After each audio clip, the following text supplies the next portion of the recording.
All right. Hello, everyone. Welcome to the stream.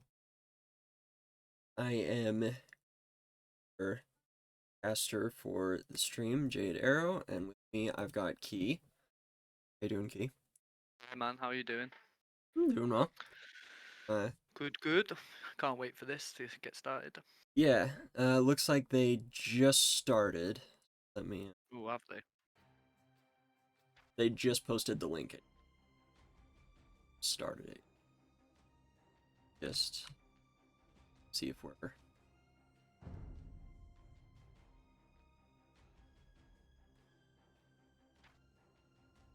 Okay, it doesn't look like they've started it. So they posted the link, we're just waiting for them to start. Okay. Where is the link? They posted it the Enigma chat. Okay. Thank you.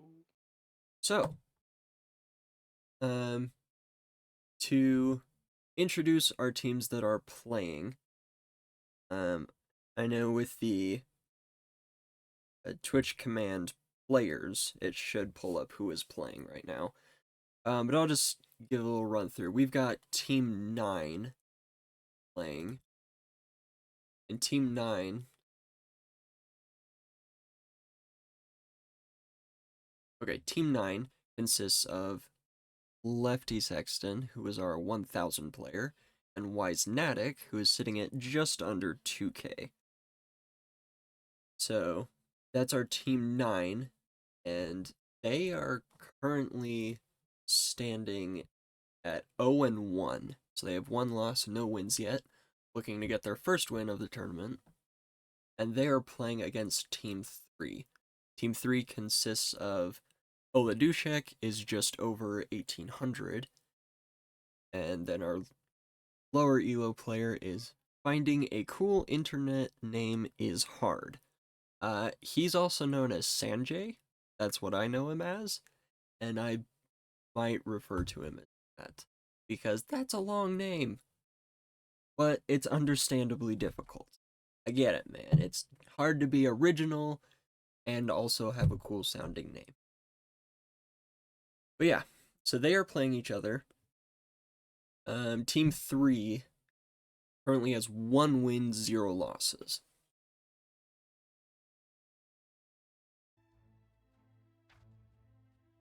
Okay, it looks like they have started. So, game 1 in this best of 3, the map is determined by a coin toss, and the winning team gets to choose the map. I don't know who won the coin toss, but they picked Nomad, which is more than fine with me. and they get to choose their civilizations. They cannot have both players be the same civilization, but they can choose whatever civilizations they want. And oh boy, it looks like we have a mirror match.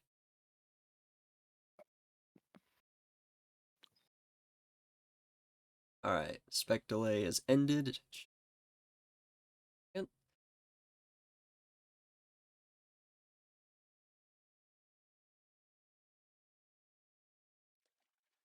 Yeah, I'm up to date as well. Okay, I just started. Okay. So, it looks like both teams have gone for Spanish and Malians. What are your thoughts on the Sibski? Obviously, because it's a mirror match, is that intended, or is like, can they do that? Um, I don't think they intentionally went Ah, mirrored. right. So they've both chose it just randomly, and they've both got the same civ. That's crazy. But for the Malians and Spanish, good on obviously water maps. So could see a fight for the water. Yeah, possibly. But, Malians and Spanish are two of the strongest nomad civilizations. Spanish is hands down the best. There's no question about that. Yeah, Spanish is the I #1 civ. yeah, especially for the castle drops and the conks, just how damaging they can be for the eco, just the raids and stuff. Very mobile. Yep. Their castle dropping is so common on Nomad. Just because you tend to spawn, or it's not unlikely you'll be close to each other. So you can see Oladushek and Lefty are actually pretty close to each other, but Yeah, not close enough to really have any issue. Dark Age. Now, an interesting variance I'm noticing here for a team 9, uh what have they dubbed themselves? LEFTNATIC? Is that what they yeah, call themselves? Yeah. So for their team, they had the high elo player go with Spanish.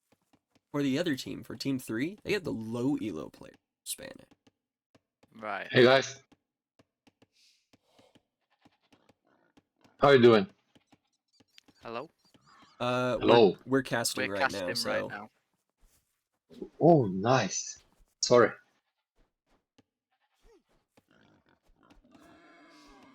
okay. Yes, sorry about that. Let's see. I just put him on mute.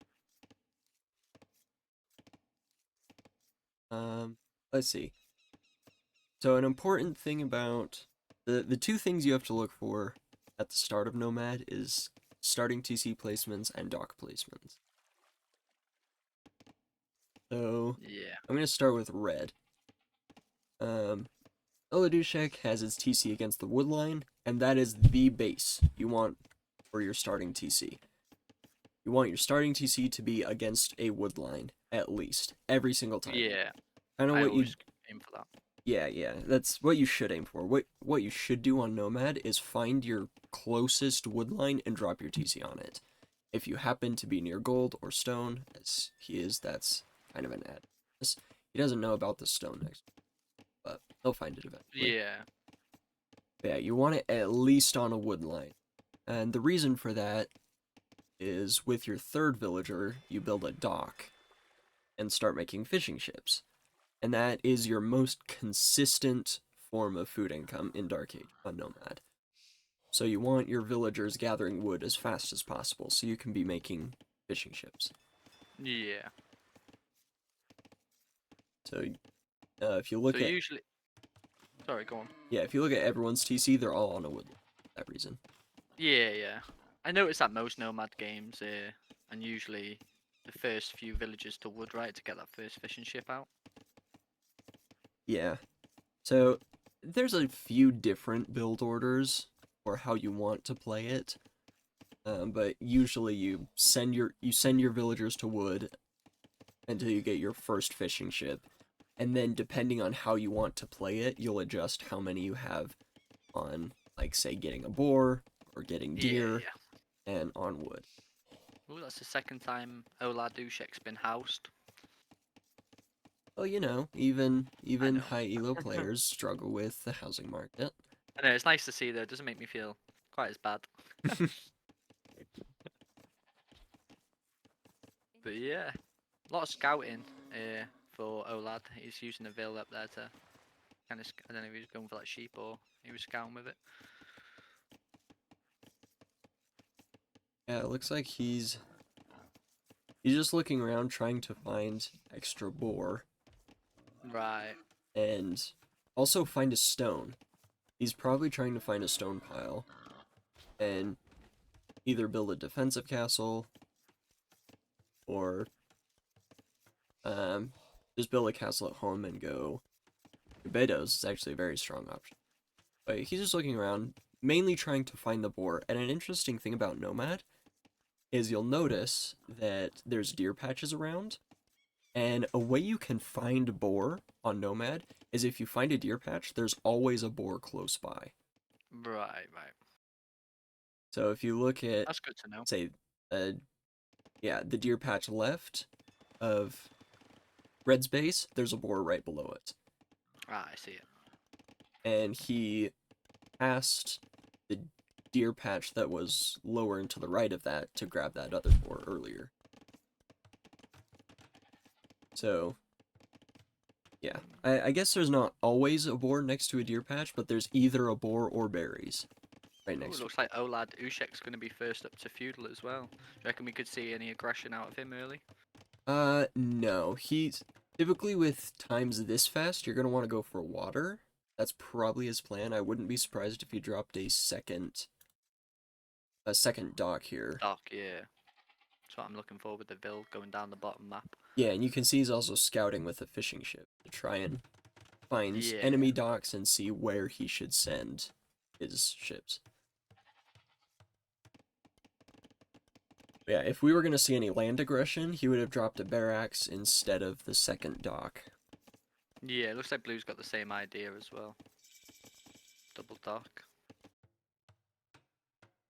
He's got 2 docks, and yellow flared that, so they know it's there. Yep, and the fire galleys are coming out. You alright?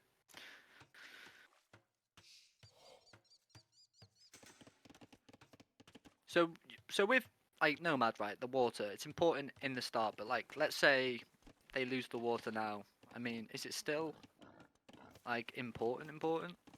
I mean, I know you get the free, obviously, fish boom behind it, but Yeah, so I was actually talking with a friend about this morning.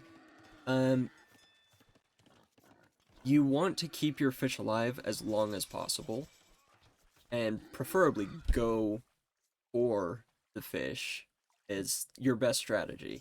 Fight on the water, try to keep the fish, because this is free food out here. Like, if I zoom all the way out, how much total fish is on? There's a total of 16,000 fish. Or 16,000 food on the fish. That's a lot of food. And, like, technically speaking, one fishing ship can gather all of it. So you're investing 150 wood for a dock, 75 wood for a fishing ship, and theoretically you can get 16,000 food in return. Obviously that's not optimal and never gonna happen, but that's kind of the extreme to show how valuable the fish is. yeah. And I if mean, you give up fish, then your eco's gonna suffer. Even if you get a castle Yeah. drop on someone, you're gonna struggle to pump out villagers and your unique unit unless you have like an archery. Yeah. I mean, Green's done the right thing and saved his fishing ships, but that means he'll have to take a veil all the way down there to build a dock to keep him safe. Which is, I don't know how efficient that is, but Yeah, like, it's not ideal. yeah, didn't think so. Like the point of keeping your fish alive is so they can go back to work later. But in order for that to happen, he either has to fight on water when he's already very behind, or send a villager somewhere else on the map that's not being attacked to build a dock, and that would take a Yeah. long time. Lefty Sexton Greens going scouts, I think. He's built 2 scouts. I think he's building more, but he's going to do some damage to Yeah, red. I noticed that, and it seems like an interesting play when he's not going for water. Oh, and a tower. Where's his tower? Oh, he killed a Vil. Oh, he nearly killed a Vil. So close. One more hit and he would have killed that villager. Okay, so yeah, he's building a tower. That's gonna range some of this gold, but red will still be able to take this. Yeah, a bit more forward would have been nice, but maybe he's building it further back so he can push the second one forward. The problem I have with going scouts on Nomad is getting food income to do that is so difficult. Yeah, especially now he's been taken off of the fish boom. Yeah. So that's problem number one, is just the food income to go scouts and get the upgrades and still produce villagers and get up to the next stage is so Yeah. tough. He's going to definitely be behind to the next stage. The second issue is on Nomad, ideally your TC is going to be close to all the essential resources you need. So scouts aren't really going to do a whole lot of damage. Now the Ooh, issue that they Blue's going have, for a castle here. and his red's blue's gone for a defensive castle. tower. I know, I'm just watching. And the tower was denied. I mean, he could have got that tower up, right? I don't know.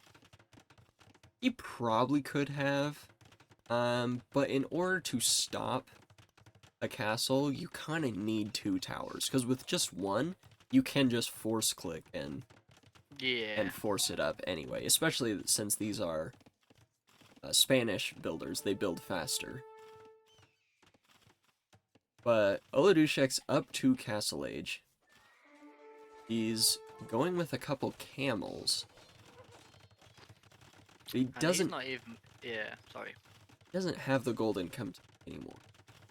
I don't think he was bothered about that castle. I think that castle could have been more useful. Maybe if it came around the other side, like and blocked the stone as well, or maybe a bit more to the right side of the mining camp where the barracks is. I just feel like no. Yeah, I mean, the point of a castle is to deny resources, take map control, create unique units, and destroy target buildings. So if he can get this TC down, that'll be good. He already took control of the gold, and he already has some conquistadors on the field. Yeah, them conquistadors are going to be really big in this. Now Oladushek built his second TC on the stone, and he's mining it quite heavily. Makes me think he's gonna go for defensive towers against these conquistadors. Ooh, yeah, yellow's got or- some pockets of his or a own. I think castle. He's doing a few raids on green in the top of his base. He killed a few vills. Uh-oh. Oladushek's camels are trapped. That's really bad for him. Yeah, that's not good. He's just gonna stall as long as he can, but that's a tough loss, because that was all the gold he had, was on those camels, and now they're dead for nothing. Yeah, and I think them conks are gonna come clear the yellow conks up, so Yep. be okay for green. We are seeing yellow. Yeah, yellow does have some conks he's been raiding with. It looks like he's got a few kills with them. He's got 6 kills so far, so that's pretty worth it. But blue outnumbers him. He'll need to run. If yellow would have, his castle back at home, if he would have brought that round to green's base on that hill, that could have been just really important. I think it would have maybe just killed his whole eco. Could have. So there's the castle for red, and that's a weird spot for me. Like, that seems out in the middle of nowhere, but it looks like what he's trying to do is he expects he's gonna lose these town centers.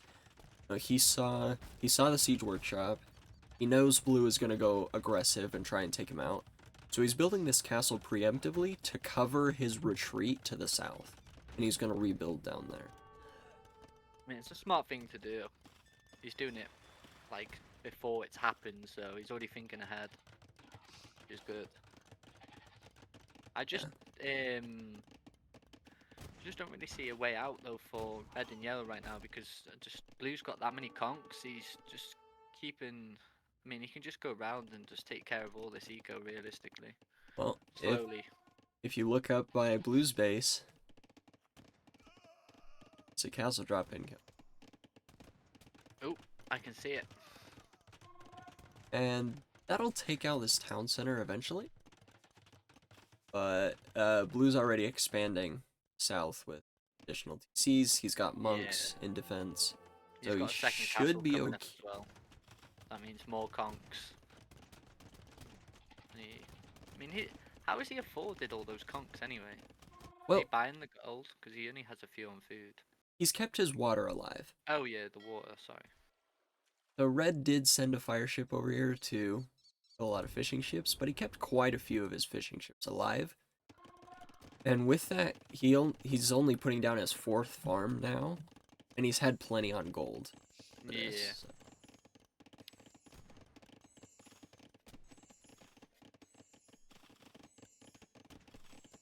So, you know, this is still very close. Yeah. Blue's getting some good damage on the wood line there. I think the only difference between everything so far is that blue and green, I think, have got more damage. Oh, with blue's what- running under the castle. Yeah, That's gonna hurt. Oh, 3 of them as well. Oh no. That really hurts. And these Gebeto should be enough to kill him.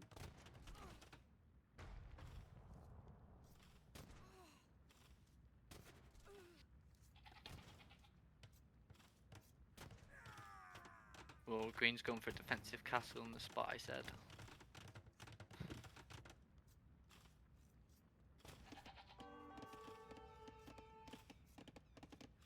Alright, so what's everyone's villager counts right now? Blue is on 42. Green is on 31. To 42 and 32. This is very close still. Yeah.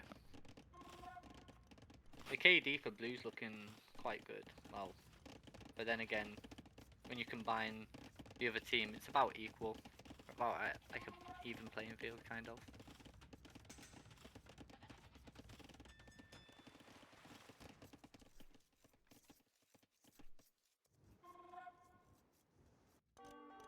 The only thing I see being a problem for red right now is he doesn't have safe gold. I mean, he could have had like the castle on a gold. That would have been more important. Like maybe in between the wood line and the gold, he would have had safe wood and gold there. Just he's got nowhere to take gold right now because the conks are being too annoying. Yeah, these Gebeto are so inaccurate. Well, they're not inaccurate, but their projectiles don't benefit from ballistics. So as long as Wisenatic's microing these conks, they'll just never get hit. Don't they have to be like close as well? Yeah. Conks have a 65% accuracy, I believe. Yeah.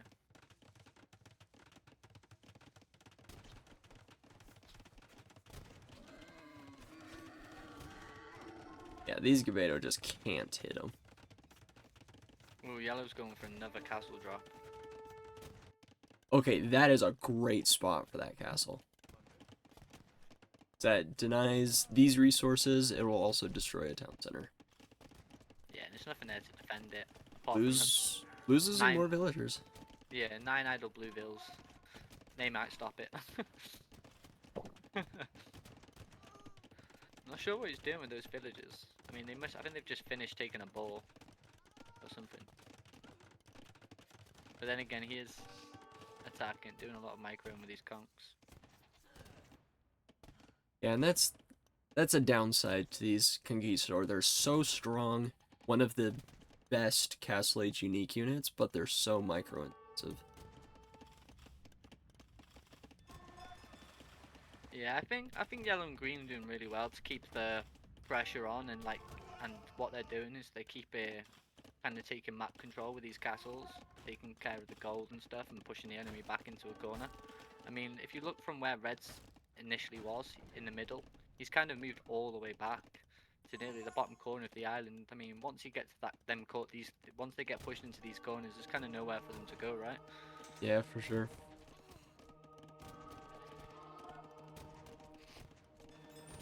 Red got a conversion. Took out a conch as well. So he's defending. He's doing okay. Blue is Red, heavy on stone. Red's got quite a bit of fish on water still. He's got the whole top corner to himself, so he could still be fine. Yep. I think that's why he's not too much on 2 deco, apart from his fish. No, green's going for another tower on that gold. I think that's the best thing though, is like they keep denying Olad gold.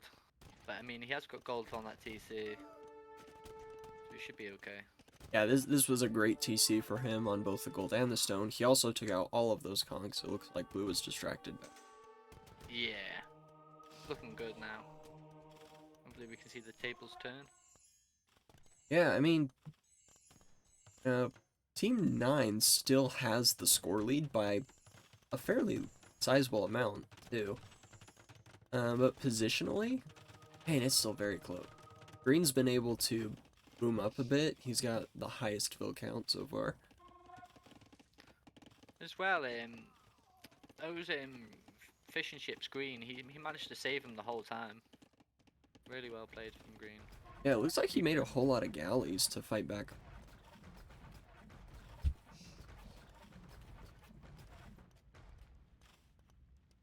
So what do you see now, like unit wise? What can we see now? I mean, So, at this point, it looks like things have slowed down a little bit. We got a defensive castle Yeah. from blue, so yellow's not going to be able to push into his base any further. Red seems to have stabilized down here. And green seems content just to kind of sit at home, take water control. So it looks like we're going to be going to Imp in this game, Yeah. eventually. Blue's probably already not going to be started. there for a while. Yeah, blue's just was gonna say he's got 4 monks. Maybe he might go Inquisition, and we might see some fun some great monk plays. Hopefully. I love So- Spanish monks. So, in Imperial Age, I favor Malians over Spanish. Malians have incredible cavalry, with the Farimba technology giving all their cavalry +5 attack. And their camels will destroy these conchs so fast. But what if we just see like a mirror matchup with like, what if they both go the same units? Like, is it just a matter of who's got the most numbers, or? Kinda, yeah. If Red keeps making a Beto, it looks like he's stopped doing that. But if he does, then Conquistador would be better massed up. But Malians don't want to be going Gabeto in the long term. They have a lot better options. Yeah. Ooh, green's killing red's fishing ships. Okay, so Red's finally losing water. But, you know, he's dropping a 3rd town center. He's also come up to Blue's base with a bunch of villagers. Where he's going with it. Where, sorry? Up in Blue's Oh, yeah. base? I see now. Oh, no. It is. It looks like Sanjay couldn't make up his mind with his conks. But... Okay, so Red's gonna lose all those villagers. Ooh, unless he doesn't commit. He'll keep 1 alive. Here come the monks. Yeah, and there's enough monks here. I wouldn't be surprised if Red takes in a light cav. He's actually raiding with Gabeto up on top of Blue's base. Oh yeah, yeah, I see.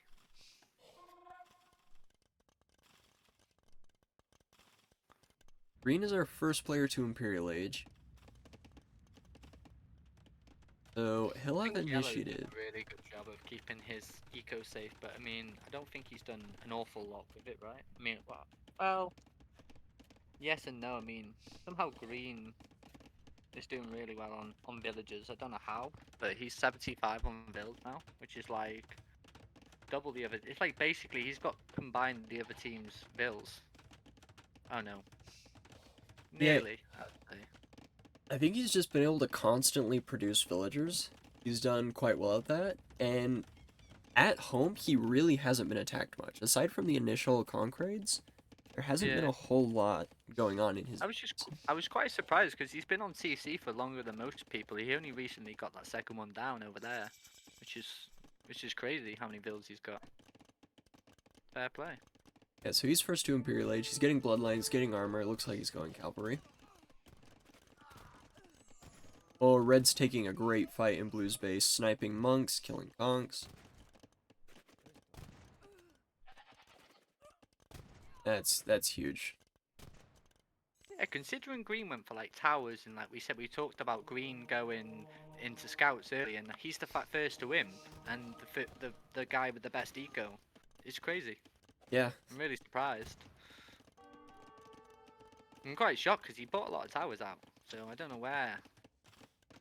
He must have just really switched his eco up. it looks like he went very heavy into farms early. His food count was actually pretty good, even though. Yeah. And he has one trebuchet on the field. Okay, he has it garrisoned.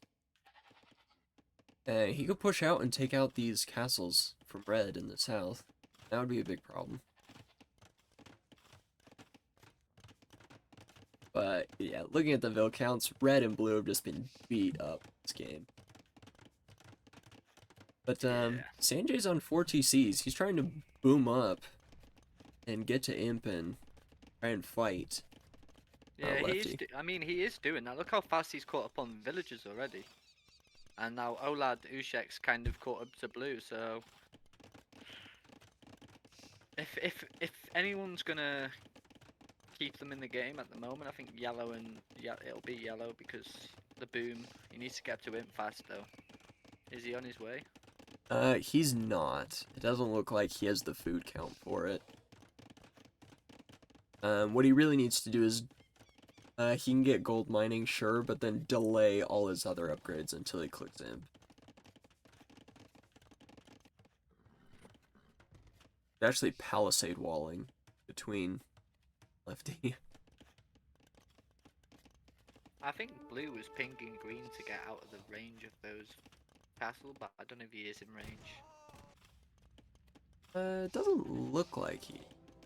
No, Red hasn't got fletching, right? He does not.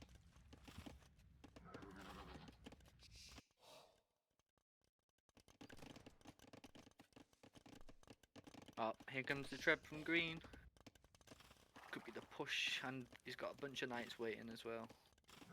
He's pushed out. He's getting Cavalier, he's getting the second armor. But Blue's also up to Imp, as well as Yellow. And Blue is up to Imperial Age very fast for his Vil count, specifically so he can make trebuchets and treb down these castles.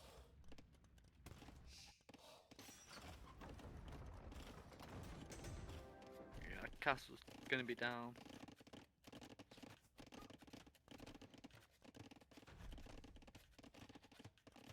I don't think them castles are too much of a problem. I mean, as soon as the second one's down, they can just go and kind of kill the eco. But these TCs are kind of close together. You can do a lot of good defending here with all these 4 TCs in range. Yeah, for sure. And really, he doesn't need these castles. I mean, it'd be nice to get trebuchets on the field. Barimba would be very helpful for him, along with conscription, so his military trains faster.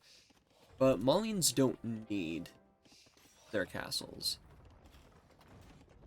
Their unique unit isn't their best option in Imperial Age. And they can go very strong cavalry, they can go infantry with a whole lot of pierce armor, and they have decent siege.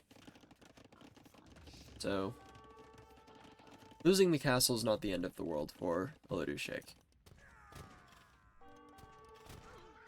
Green and Blue are doing a raid in the top of, I don't know what Green's doing with these palisades. Just doesn't like them.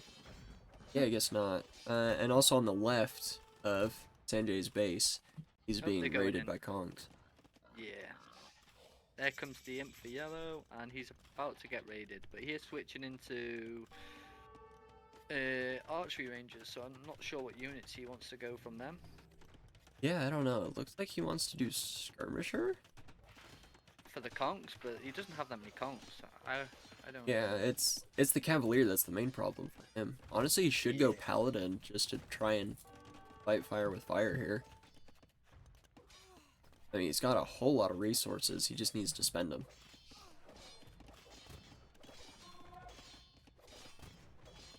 He currently has 0 military in the queue. So I would say yellow's done pretty well this game. But when you've clicked up to imp, what you need to do is drop a whole lot of military buildings of whatever unit you're going to go into. If you're going into Yeah. cavalry, drop like 10 stable. I think they could potentially call it if yellow loses an awful lot here. I don't know, it's close. I mean, It just red's depends how many vills he loses, I think. yeah, red I is mean, he going hasn't into lost that cavalry. as many. He lost like a good 20, 30 maybe.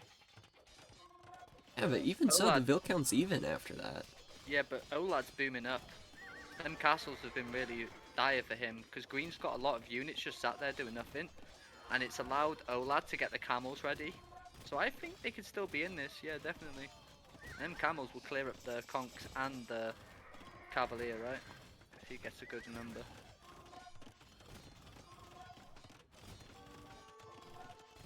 He's actually going hand cannon. He's got 30 Right. queued.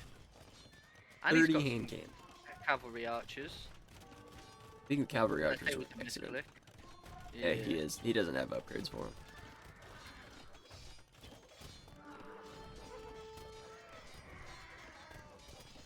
Is hand cannon good here or not? It's not bad. It would not be my first option. I would go halberdier first. Yeah, I was thinking halb just because they're cheaper. And they don't cost gold. Oladushek's getting pushed hard in the south as well. He's getting heavy camel. He's getting the armor. It looks like he has enough camel to push this combined army back. So He's got should be okay. 2,000 stone. I mean, if he's not building castles, he should probably sell that and put it into military. I would do that. Yeah, that's definitely a good option. Only because it's just a resource that's not really doing anything. He's not building I mean, he could be saving it for map control when he makes a push, but right now I want to see some defensive castles just to stop them cavalier just running around his eco. Yeah, for sure. Like, grab a couple castles in amidst all your farms here. Yeah. But Lefty's streaming Cavalier into his base, not giving him a break. That's good. It's a good play. Hand cannon numbers are pretty good. It looks like he's got about 20. They're just garrisoned in the archery ranges. He probably is enough to kill the army in his base now. And it looks like Oladushek's cleaned up this army attacking him, so it's not over.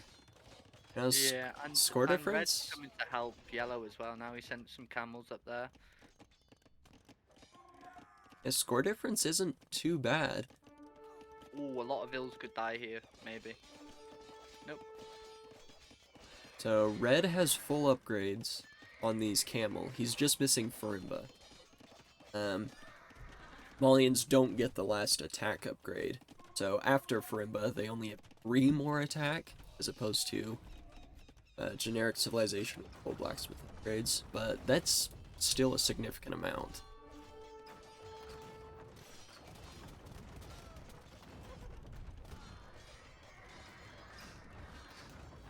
Oh, that's a nice ball of hand cannons from yellow.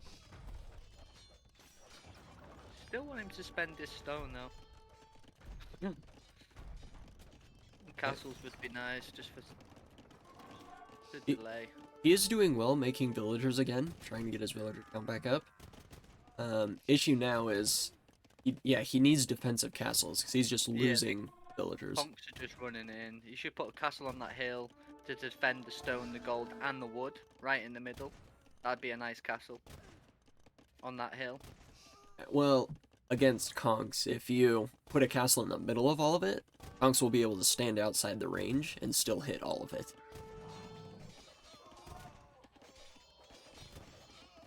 Kind of needs to decide where to put the castle. He's dropping Yeah. siege workshops. Does he want to go bombard camp? One above that, on the hill above the gold would be nice still. I'd cover the wood line. Yeah, that'd be a good spot. I think yellow has a thing for gunpowder. Yeah, I'm noticing. In Spanish gunpowder units, they fire faster. At So least he's using this stone now, he's building some stone walls. That's going to delay the paladins running in. Olad's done a really good job of keeping the pressure here. You know, just defending both sides. He helped yellow out a lot there. yeah, he's done well. Now he's raiding the Wisenatic space, but Wisenatic has gone into Halberdier to defend from that. Yeah, wouldn't it be better to keep the camels at home to defend against the Cavalier and then send some light cav maybe to do the raids? Because obviously camels are weak at raiding, right? Towers. Usually TC yes, castles. but these camel have Farimba, which means Oh, yeah, now now they Yeah, you have did tell me. they have 14 attack, which is pretty good. These Cavalier from Lefty also have Farimba, so they are quite scary.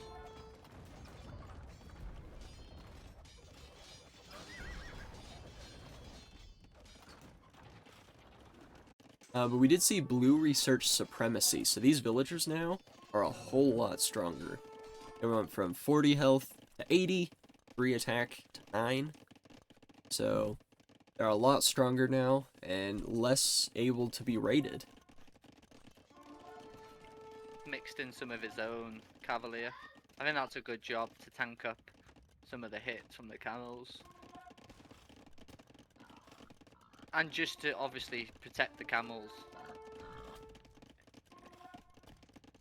It looks like Sanjay is gonna make a push towards Wisenatic now. He's got bombard cannons, he's got hand cannons. He's gotta be careful with his hand cannon. I'd like to see a trap maybe now from red to get a good push or some siege. He can push into green space now with that army. Yeah, or even like light cav, just a raid. Yeah. Yellow's got some bombards. He's doing some decent damage over there towards blue.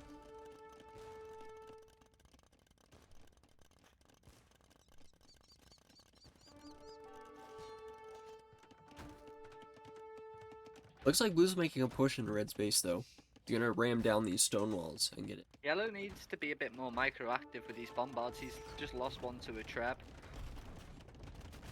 I think blue should send the hand cannons under the castle just to clear the build because it'd just be a quicker push.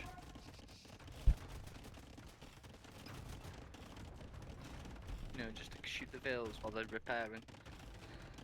Yeah, I guess a good thing about this is he's forcing blue to burn a lot of stone. So he's Yeah, not going to red- be able to build more castles. Yeah, Olad is playing really well. Like he's just denied Green's castle. Green sending in another heap of vills, but I don't know if the camels from Green could stop this now. Switched into his own camels. Yeah. I don't know actually.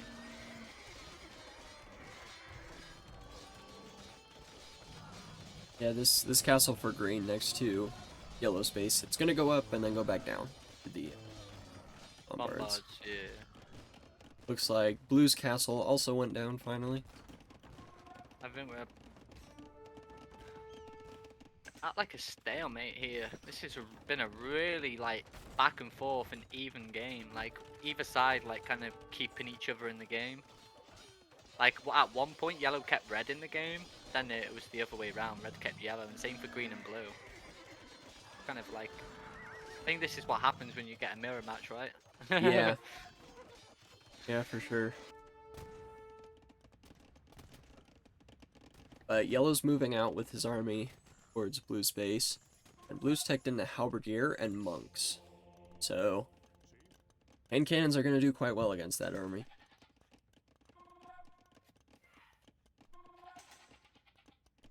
Honestly, I would love to see Yellow, if he's obsessed with gunpowder, drop some docks in the middle and make bombard boats.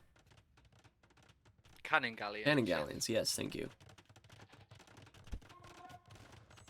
Hey, now granted, he's not gonna be That able would to be hit a nice. whole lot with it, but I want to see it anyway. Do I mean, it for the people. He could take 2-3 castles down from red and all his stables, maybe. Yellow's on Red's team. Oh yeah, sorry. He could though.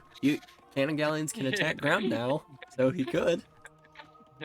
That reminds me of me when I forget to I click bombards to attack ground and then all my army runs into it.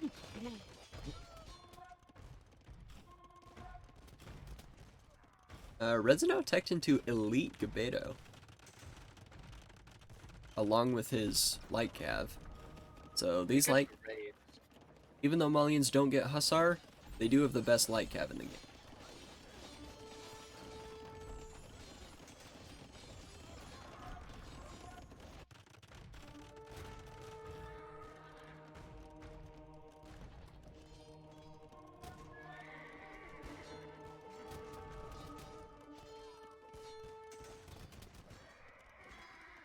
I don't really see blue stopping this force from yellow because he needs to switch into skirms. He is building 2 backwards ranges now, which we like to see.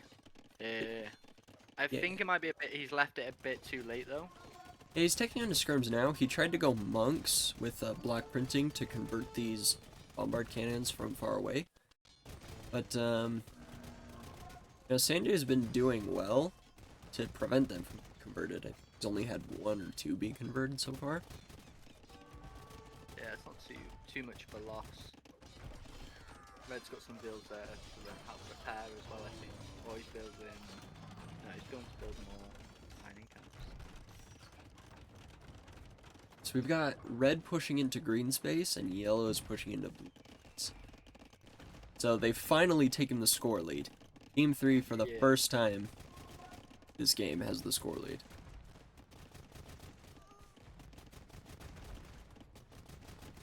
Well, it's really well. Yellow's left some army back at base to defend as well, which is nice. So that army's just gonna get cleared up. Yep. Nice and fast. Yeah, I don't really see blue sending his vills to attack this. This is crazy. Well, yeah, I mean they are quite strong after Oh yeah, has he supremacy. got So supremacy? Yeah, crazy. 80 health, damn. I mean the vills for the win, right? The vills are doing it, and the skirms behind. I think he clears this now. But now you've got light cav in from red and camel raiding, so it's still tough. I mean, yellow's kind of not moving his army though. He's gonna lose that if he doesn't. He needs to let the light cav deal with the skirms and move them back.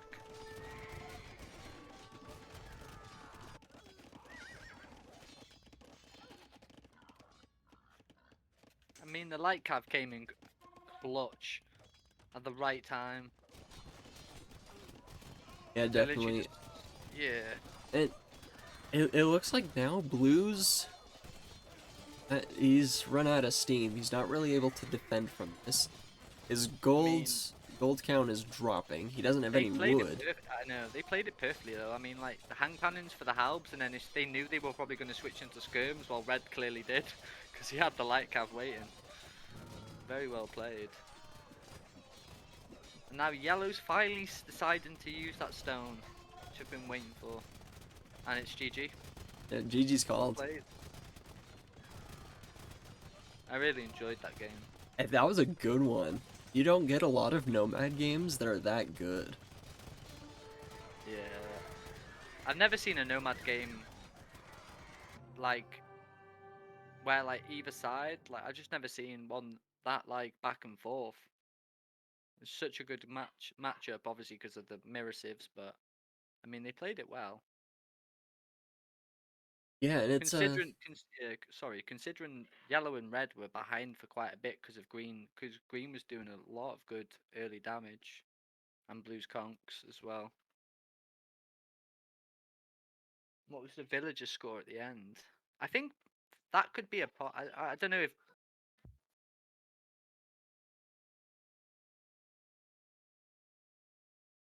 sorry, what were you saying? I was saying about the conks and stuff and green's early push, but like I'm not too sure because blue ended on 48 vills. Is that because he lost them? That would probably because he lost a load at the end, right? I mean, I Yeah. didn't really see what vills he had before that, so I He had couldn't over say. 100 Okay, before yellow pushed into his base. I'm just gonna have a look at the statistics now. Just have a little look. So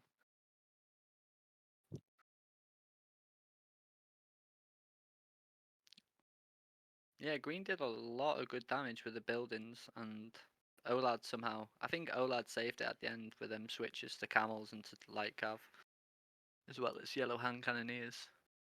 Yeah, for sure.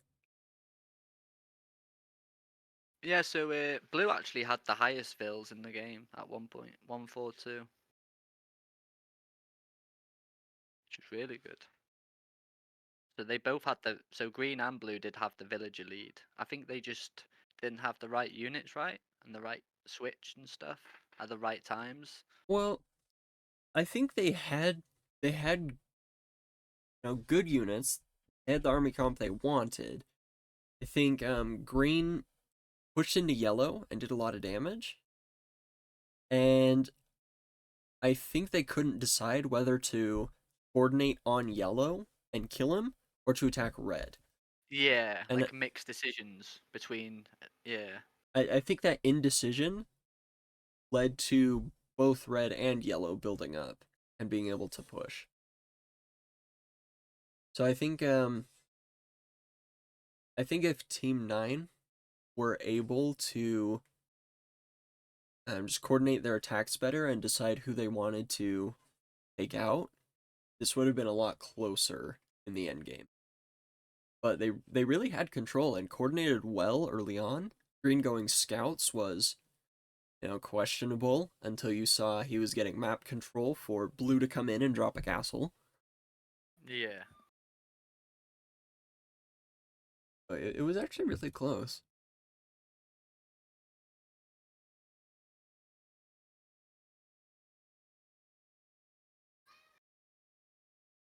Oh, you get to see the APM. I do, yeah. It That's nice. it looks like a rainbow had a heart attack. Yeah. We'll see if they've What's the next map? Do posted we the know next yet? game yet. Okay, they do have the second. See if they've started.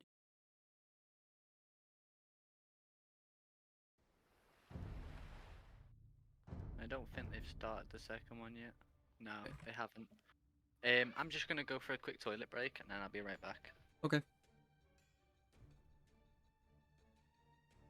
So, the way Enigma Cup works is we have game one. This is a best of 3 in the group stage. And the first map, as we went over, is a coin toss. Whoever wins gets to choose the map. And both teams can choose whatever civs they want, as long as they don't choose. Both players don't have the same civ. Then for game 2, the team that lost game 1 picks the map, and then the civs are randomly selected by wonderful Wololobot. So it looks like the map that was chosen is Arabia. So looks like team 9, Wisenatic and Lefty went with Arabia, and the civilizations are going to be completely random. So that'll definitely add a twist to it. And we've done this to test the players' coordination with each other and their decision making in scenarios they might not be familiar or comfortable with, and also to give the lower elo players a chance to learn from the higher elo. That's kind of the whole point of this tournament, is we wanted to give players that are on the lower end in terms of skill a chance to learn from, I guess, the masters of this game. And when you're in a situation where you don't understand a civilization, maybe you haven't played it before, or have played it very little, you don't really know how it works or how to approach the game, you get a chance to learn from these more experienced players of the game. So, yeah. Should be a lot of fun. They haven't started the game yet, so I'm not able to see what civilizations there are. But, man, Game 1 was so close that I'm really looking forward to Game 2. We very easily could see all 3 games played this set.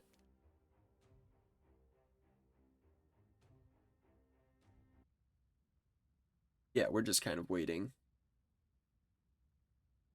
Start it up. I have a little bit of a break here while we're waiting for.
Okay. We are back.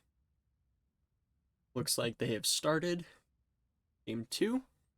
We are waiting on minute.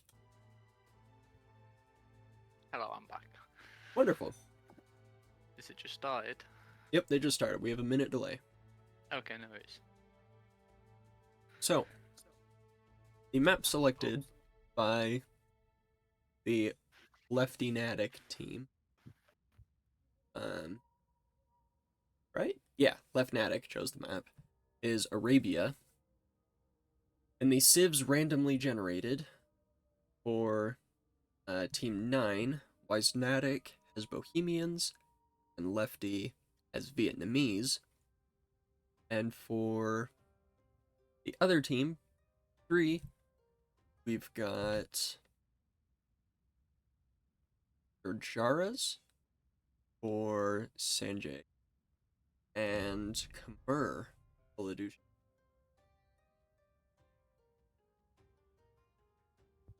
Interesting. 2 Cav I was- civilizations against 2 Archer civilizations. I was literally just gonna say that I've never seen a matchup quite like it on Arabia myself, but let's see what's in store, right? Yeah, it should be fun. I mean, I think I've played double cav on the flank once on a team game, but I mean, it was accidental and it didn't go very well. I believe it.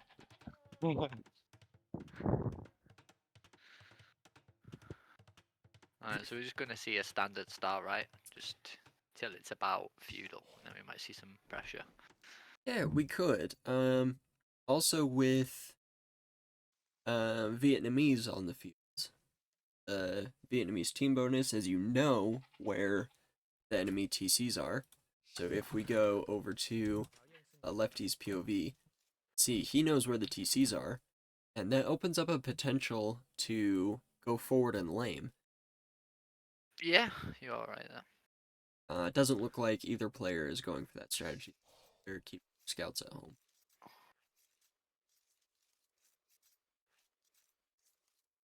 Do you reckon red might send yellow some sheep? Maybe, I don't know. Is that a good play? Um, Beneficial? Usually no. The Gurjara bonus, for anyone that doesn't know, is you can garrison any herdable animals. So, pigs, sheep, goats, cows, you can garrison in your mill. And if you look down at Yellow's food count, he is slowly generating food.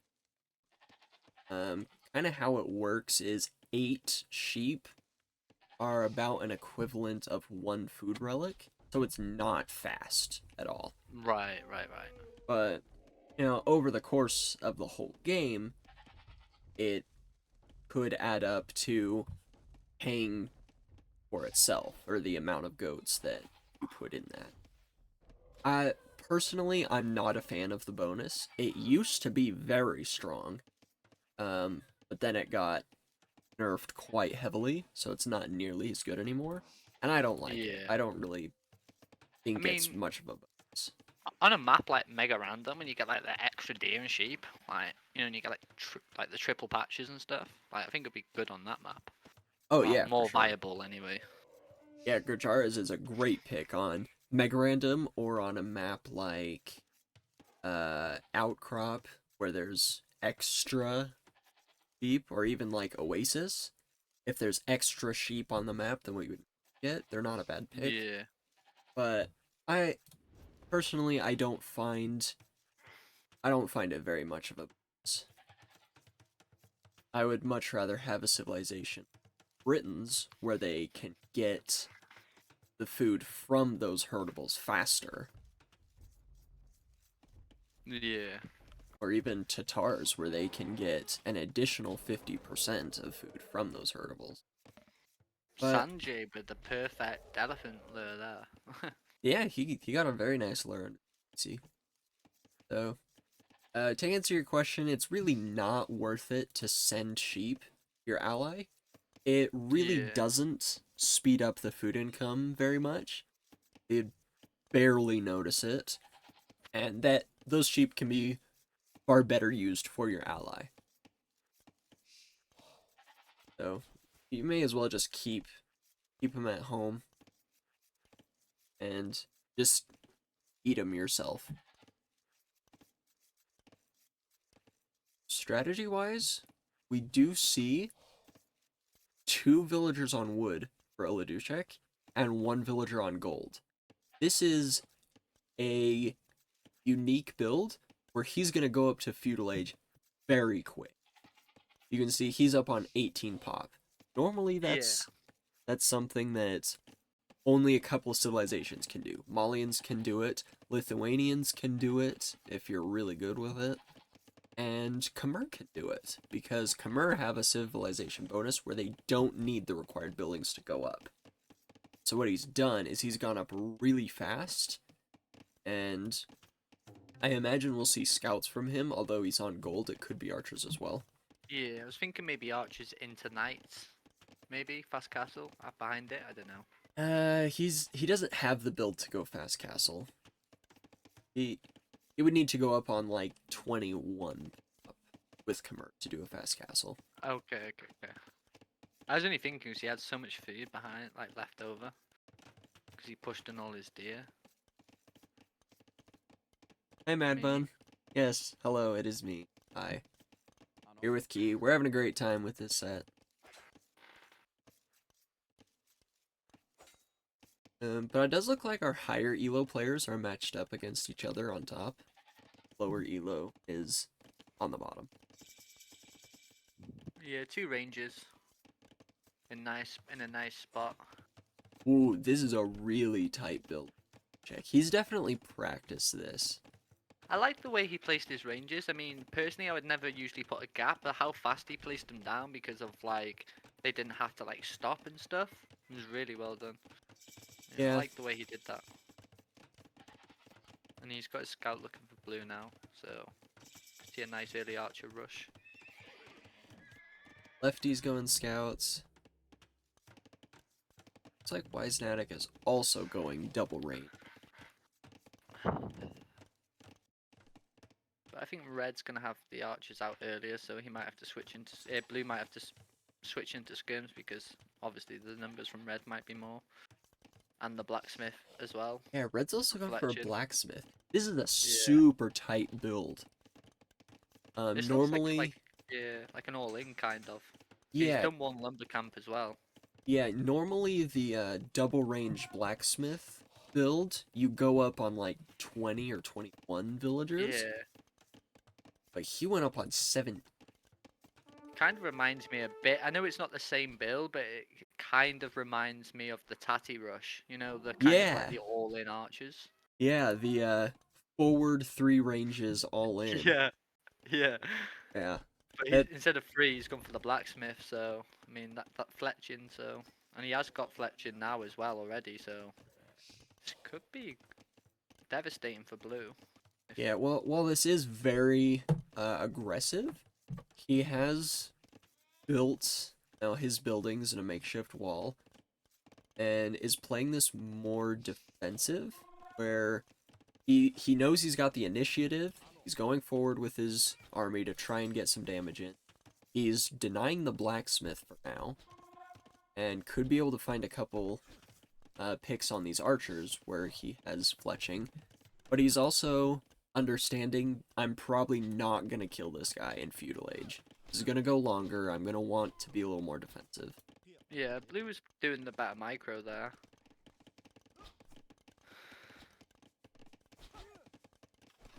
Good even trade though. Yeah, blue even down fletching does have the better micro. But here But comes yellow Sanjay coming in. with some scouts. Yeah. Maybe they 2v1 him here. Well, that is a And just play. ignore green. Then There- green is green doing anything? Yeah, green's got scouts in yellow's base as well, doing a lot of damage. Quite a lot of damage from green here on yellow. There's just a lot going on, a lot of feudal aggression. Yep. That's 3 villagers from yellow already, and a 4th one. Yep, that's good. Good damage. He's got a couple of spears, but they're not really attacking right. And Yeah. red's doing the good thing, trying to take blue off of wood and maybe gold, if he finds that gold. Sanjay's distracted. Scouts to the TC. Yeah. Lost his spear back at home. These are weak scouts. FD, he should be able to fight it with villagers, and that's what we do. yeah, you can fight off scouts with villagers if they don't have armor. If they do have armor, yeah, you really don't have a chance. Villagers do no.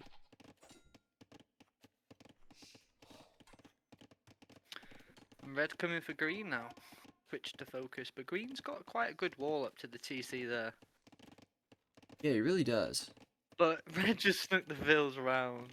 Oh my god. Hey, the archers round. Yeah, red does Again. not care. He's just gonna slip right on past, and that's gonna be quite a few villagers. Yeah. At least 3, maybe. Yeah. Got 3 out of it.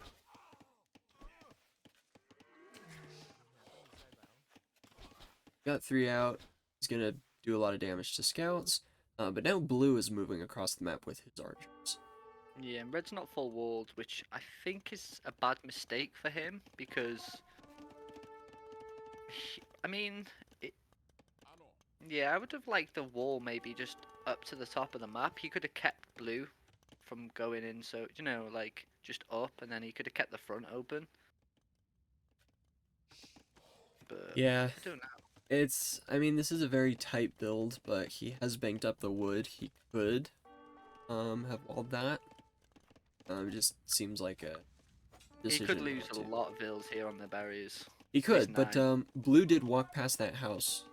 Give Oladushek a couple seconds heads up, and Khmer have the bonus where they can garrison villagers in their houses. He lost. Oh yeah, he lost 3 vills, which ain't too bad. Oh, them houses are pretty cool. Yeah, it's a really nice bonus. It encourages Good not getting damage ratio there. housed, and it's a great way to keep your villagers alive. Oh, and you can just might put them back on the berries. This is quite cool. I forgot the Khmer could do that. Yeah, it's a lot of times, especially lower elo players who don't play Khmer very much, and so we'll see commonly they'll build like a barracks even though they don't need to, and like they'll forget you can garrison in houses, and so we'll see them run all the way back to the TC even though they've got a house right there.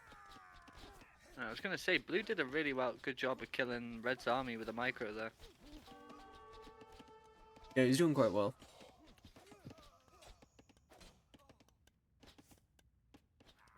So already I can see green with a defensive tower. I mean, probably not the best tower position because it's where it is. I mean, he could have put it near that gold at the front. I think that's more exposed from archers. I mean, it's more important. Actually, I don't know. Doesn't really need the gold, right? Well, Too much. he would like it. He's got a great archer civ, so he ideally would like to go for archers eventually. But it looks like he's committing to the stable, and he's building a lot of farms to lean towards producing knights.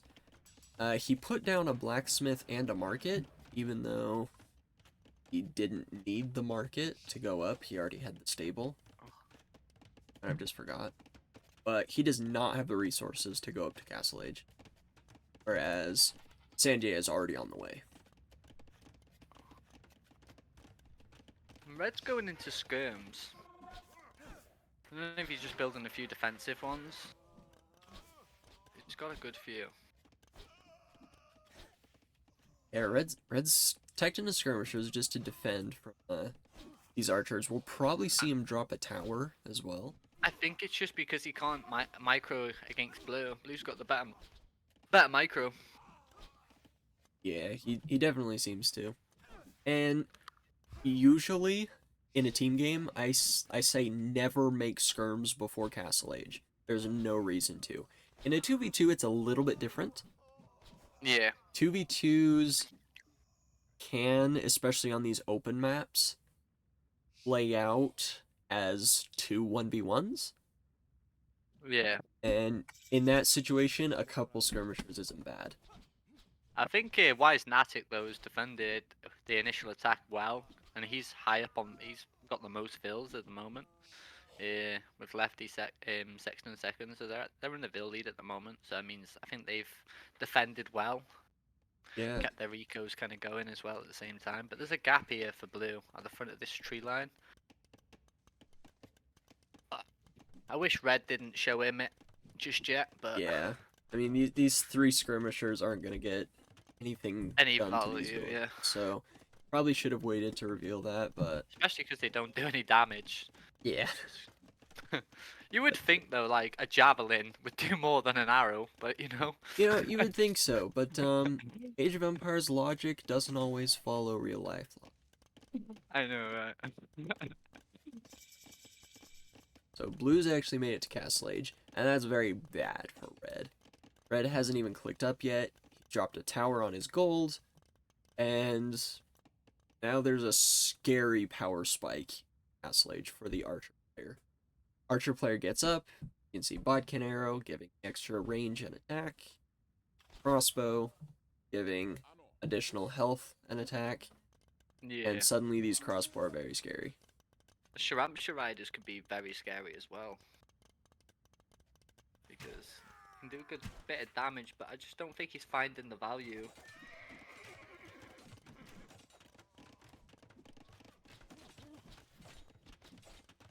Yeah, these Shrevamsha are a good choice, but you know they gotta know that Blue's fully walled. Yeah, So- he's really well walled as well. I think there's no way that anyone's getting in there unless there's archers behind. You know, to kind of kill the vills. Yeah, Sanjay should really send some of these Shrevamsha back. Clean up all these crossbow. I mean, look at Green's base. He's got palisades. There's a gap at the back of the base, I think, as well. I think that's a gap. Where at? At the back of Green's base, like on the hill. I don't know if that's a gap. Looks Not a like gap. No. No. But he has just deleted a wall though, so there is a hole there now. But Yeah, he's gonna going out clear to that. build the TC there. Yeah.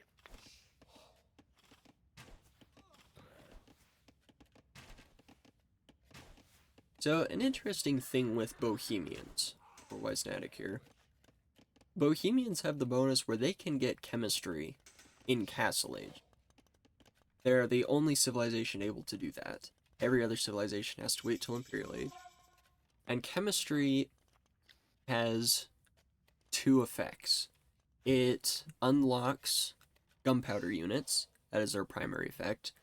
So, Blue could build you could build hand Oh. cannons in Castle Age.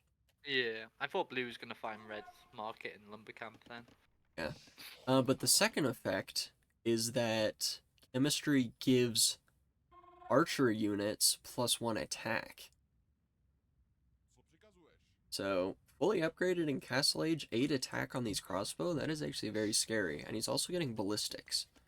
Yeah.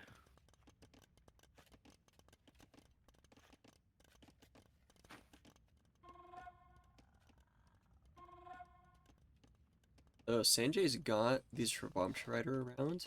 He's got to be looking for this army, but he doesn't quite know where it is. Team 3 is going to take a good fight against these crossbow in front of Blue's base. There's more.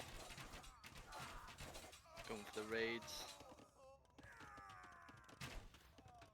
Yeah, this is a good play for Blue. He's picking off the reinforcement crossbows. He's also denying the university. Okay, Oladushek flared it, so these Shrevamsha will loop back and clean up all of these crossbow. If he finds them, it looks like he's going to run past them. There's another gap at the front of Blue's base. I mean, he needs to move this wood line somewhere else. Not to the front, maybe over by the TC or something. Yeah, I probably should. But once again, Sanjay missed the army. Yeah, and Red's just lost all his crossbows.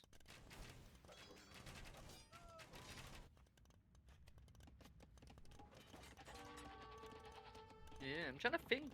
Like, I think the only thing Red can really do now is to stay skirms because he's just not going to have the numbers and, like you said, the attack to keep up with Blue.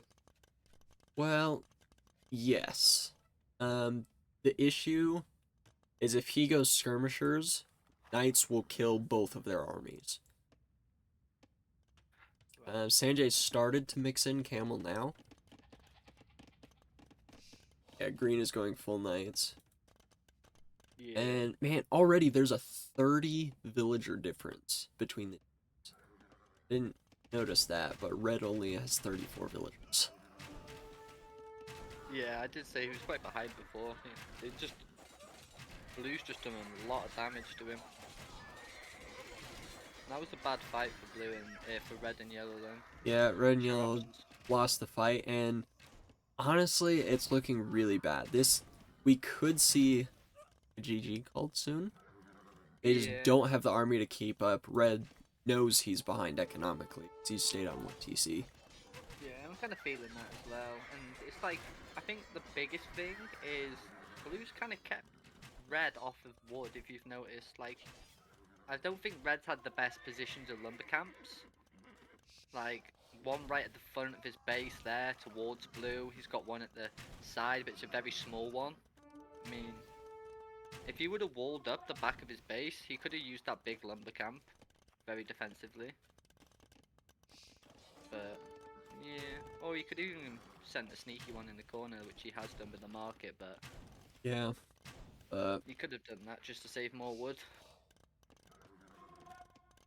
It seems like Yeah, he just fell behind in crossbow numbers early, and now blue's What got do the you think- resources to click in, so... What do you think about him not walling though? I mean, I think that's a very bad decision by him. Like, we talked about this wall a while ago. I mean, everyone's walled up but red. Yeah. And if you notice, red's the one that's losing all his eco.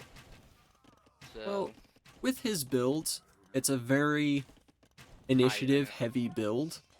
It relies on you getting damage early, you killing your opponent's military, and just constantly harassing them.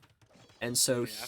with this build, if it gets to the point where their army is at your base, something's already gone wrong. So I understand him not wanting to wall, but at the same time, it probably was the better play.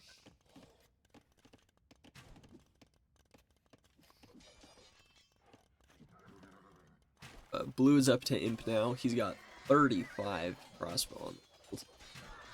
Oh, this could be a good fight for red and yellow now, because they're out. I mean, the Shramchers could catch the blue crossbows in the field.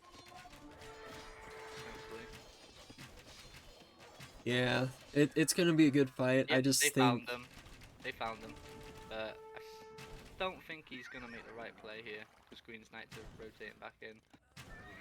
I think they'll take the fight here, and then they'll see blue clicked Imp. Red's probably gonna ask yellow, "Are you close to Imp?" He's gonna say no, and they'll probably just resign there. Yeah, and it's bad that red's kind of focusing the Knights here. I think crossbows are more important. Yes, but again, yellow's gone Shrivamsha, which the knights Yeah. kill. So he kind of needs to kill the knights because yellow's army can't. Right. They cleared it up. Yeah, all things considered, that wasn't bad. And if they can kill Blue's crossbow before he gets all the upgrades, that'll be good for him.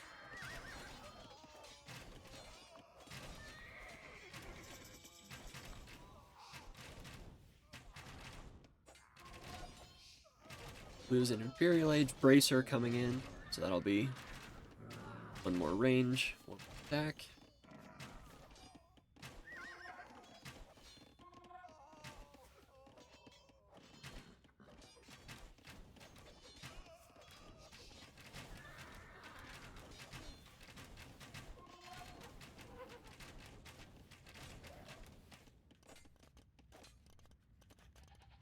Arbalest is also on the way for blue. Make these crossbows stronger.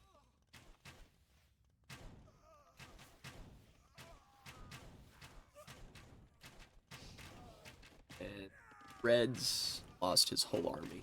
I mean, because yellow's gone into camel now, if we saw camel skirm, could that still be a potential against crossbow knights? No. I don't think so. GG. Yeah, they're calling the G. The reason I say no, if you have gold, build gold units. A gold composition army will beat a trash army. Okay. So, like, say if one team went for pikeman crossbow, or no, pikeman skirmisher, and the other team went for knight crossbow will win. Right. So you don't want to go trash units until you have something in front of it, until you have a gold unit in front. So, the way this was taught to me years ago by Hera, actually, is you want your ideal army composition to consist of a gold unit, a trash unit, and a siege unit. Okay. And in Makes Castle Age, you're not really going to worry about siege units as much. And that is your Imperial army comp. 1 gold, 1 trash, 1 siege.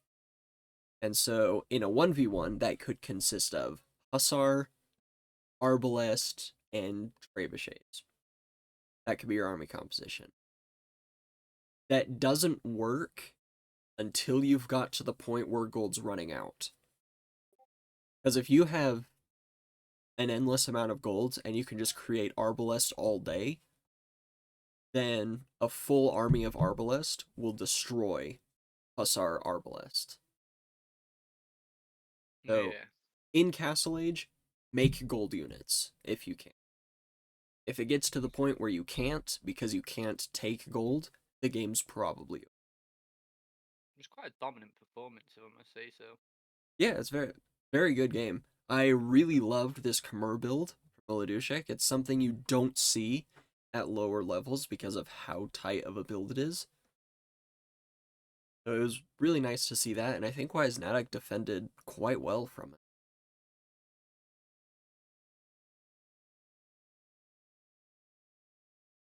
So that does make the score 1-1.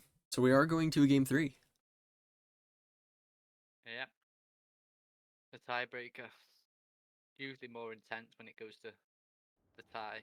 Oh yeah, nerves are up. Oh yeah, definitely. I wonder what's going through their minds right now.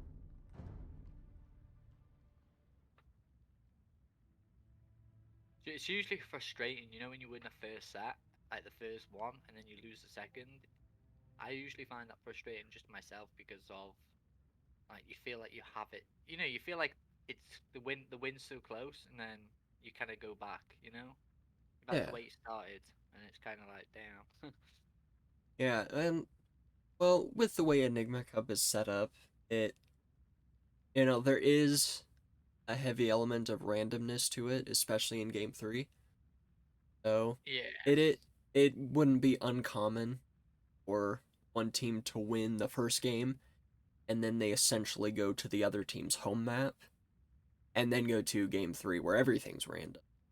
Yeah. Where the map is randomly selected, the civs are randomly selected, and you just get bad civs on a map you're unfamiliar with and just lose it. So it's tough. Yeah. I think especially for the lower elo players, they're got to be stressing about, oh man, what if I get a civilization that I have no idea how to play on a map that I've never played before? So Yeah. it'll I be know what you tough. mean.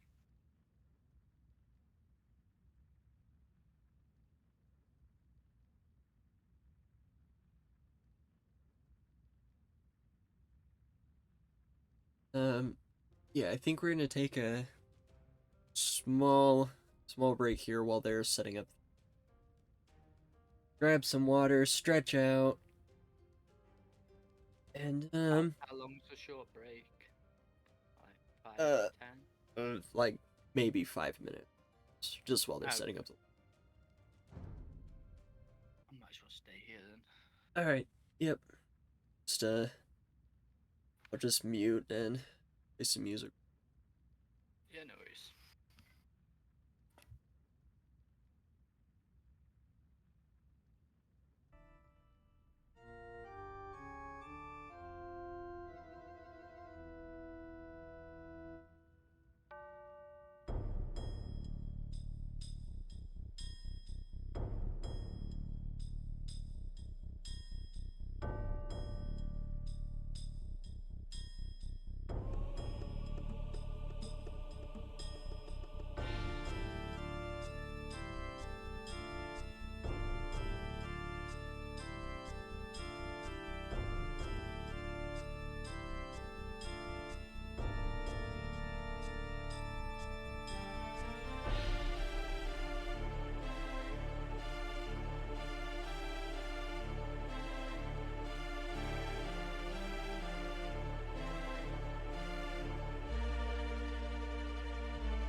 Okay. It looks like they are starting the third match, game 3 in this best of 3. The map randomly chosen is the Eye. I'm so excited. I love this map so much. It's more fun to watch than it is to play.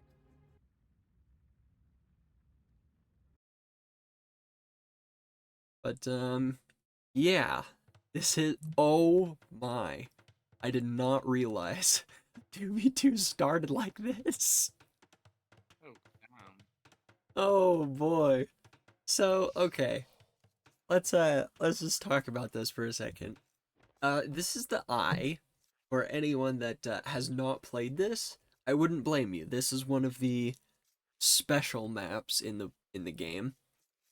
This is usually a 4v4 map, where 2 players on a team start on the middle island, and 2 players start on this back island.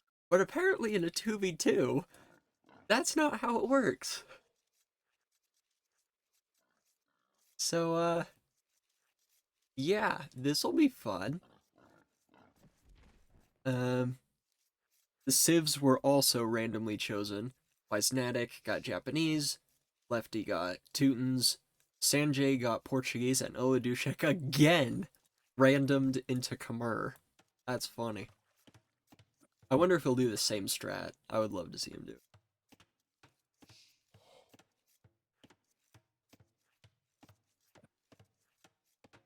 So, Key, have you ever seen the Eye before? I have, but I've never played it myself. I've watched someone else play it before on YouTube. But yeah, I don't think I've ever seen like them spawn on the island like this together, right? I don't know. Yeah. So, as I said before, normally it's 2 players from each team are in the middle, and then 2 players from each team are on the outside islands. It's supposed to be a 4v4 map, but normally how it's played out is the 2 in the middle go for land stuff and play it kind of as a 2v2, and the people on the outside islands go for water. Yeah, I could see that. But on 2v2, if they die, they can just go back to the other island, right? And just kind of there. Yes and no. So they could go back to this island, and there's gold, there's stone, there's wood back on these islands. The problem is you would have to spend all the time rebuilding, that the other team would get ahead, and they would have water control, most likely. And they'd probably get up to imp faster than you, and they could make cannon galleons, destroy, like, most of this island, and then just land with an imp army. So, in a 2v2 sense, if you lose the middle island, the game's probably over. Yeah. But it looks like every player's made a dock so far. Good. Yeah, yellow's just getting his down. He's a bit behind, but kind okay. of the rule of thumb, just by default, your basic strat, if there is fish to be had, go for the fish. Fishing is one of the fastest sources of food income in the game, and it's essentially free. I mean, you have to invest 150 wood in the docks, and fishing ships are 75 food, but, I mean, one fishing ship, one of these fish pays for all that wood, and then there's a whole lot more fish out on the field to be got. So, if there is fish on the map, your best bet's to go for it, unless you have some specific goofy strategy you're going for.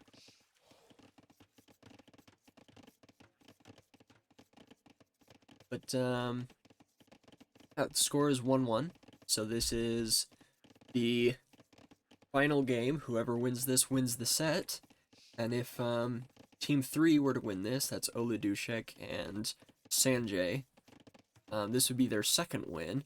If Team 9 were to win, this would be their first win. I think they're really looking to get that.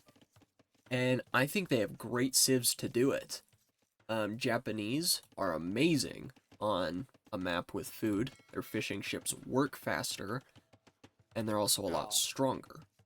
what a nice teammate Olad is. Pushing in deer for yellow as well.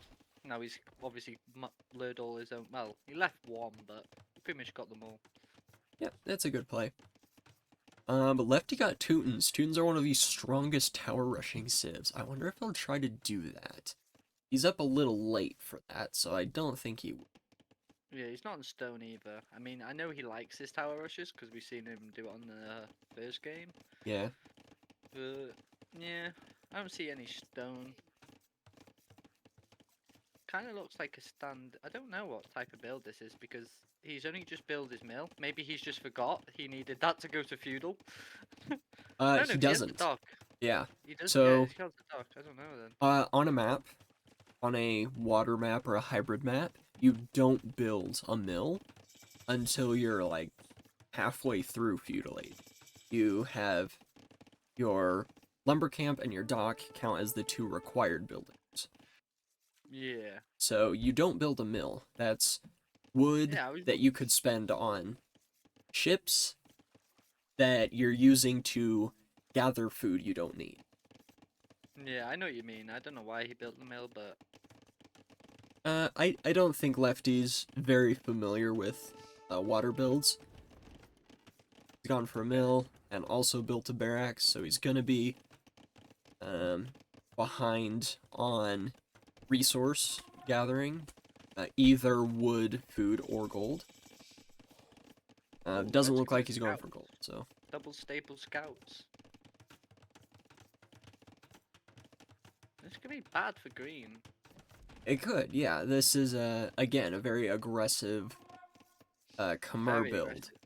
I mean, blue's got double dock, and that's bad for him as well because if they're playing aggressive, I don't see he hasn't even got a single military building down. I mean, green's going for a tower on yellow, but I don't know. They're not going to have much military, right, to defend against these scouts. Yeah, it looks like Blue's chosen to prioritize water. He's made some fire ships. And the thing with the eye, your gold and your stone and your berries spawn pretty close to your TC, so they're not really in any danger. It's really the wood Yeah. control that's important on this map. Right, I can see that now. Yeah. I mean, blue didn't really have a good wood line whatsoever. It's Yeah. really far from his TC. Yeah, the woodlines on the middle aren't amazing. You can see they're pretty small, and we'll probably see players transport over these outside islands to collect the wood there. Yeah, because they're running out pretty fast, aren't they, of the wood on the middle. Yeah, this map is very similar to Motherland. You're familiar Green with did do the towers that like map. you said, but I'm not liking how defensive they are. I would like to see him maybe go over to yellow's gold or something and his wood line up on that hill. Yeah, The so towers do there. thing with towers, you either go forward and use them as a substitute for military. Towers are a substitute for military. That's what they're for. And if you're going aggressive with them, you're going aggressive to hurt your opponent. You build towers, you push them off resources, and you stall them. If you're building a defensive tower, it's because you're behind in military, and you're hoping to defend. Towers like this do neither. He's put himself behind on military by default by doing this, and he's not going aggressive with his towers. Yeah, yeah. So, so basically, right now, blue, he's gone heavily on water, right? If he takes control and takes red's docks down, then I could see a huge problem for them to even get a dock out if the water's just too much. But then again, you have got the whole island to kind of sneak a dock in and, you know, get a transport ship out. But Yeah, it's... Blue's definitely taken water control. He's killed practically all of the fish out there. So, in order for Team 3 to get back on the water, they would either need to like drop a tower or a castle close to the shoreline and then build docks under that. But He's doing a really good job because he's defending his eco. Like you said, all the resources are kind of close, so these scouts aren't really going to get much damage. I mean, they can take the towers down, but I don't know. I just don't see like there's a lot of value for this many scouts. And he's bringing loads of villagers forward now. What's he planning here? A TC drop, maybe? I don't know. I'd imagine it's a tower, actually. Oh, a Hopefully to tower, hit the yeah. gold.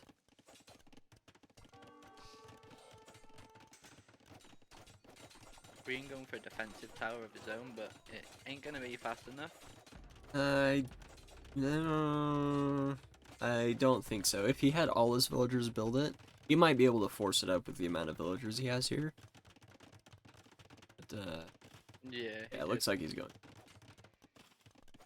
But Teutons can actually garrison twice as many villagers in towers. Oh, yeah. So that tower will be down before. Yeah, his tower will be able to shoot this one down.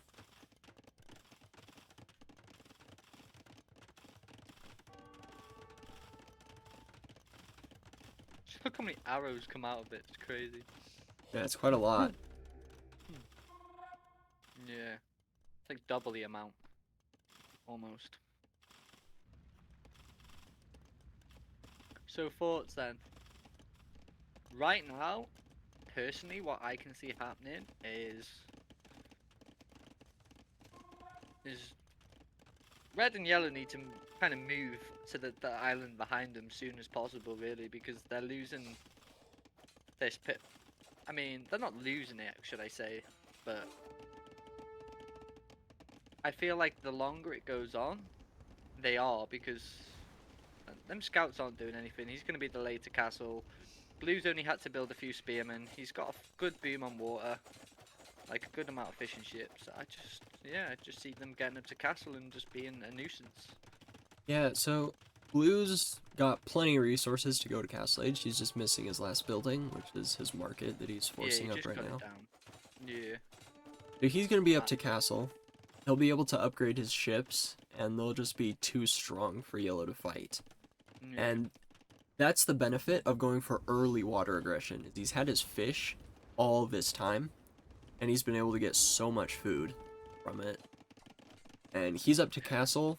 Both players on the other team aren't even close.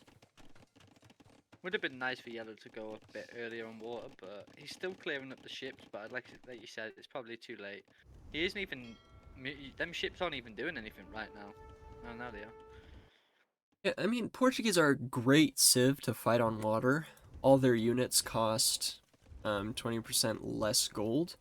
And in addition to that, Portuguese ships have 10% more HP. So they're a great civilization to fight on water. I think it was just a little late in getting there.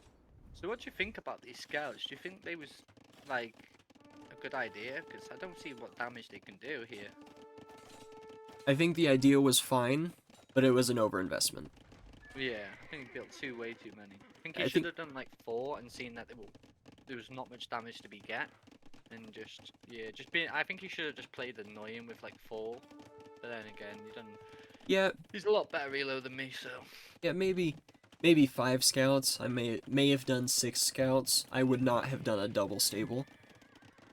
Yeah. I mean, archers could have been good here. Yeah, I would have gone archers first.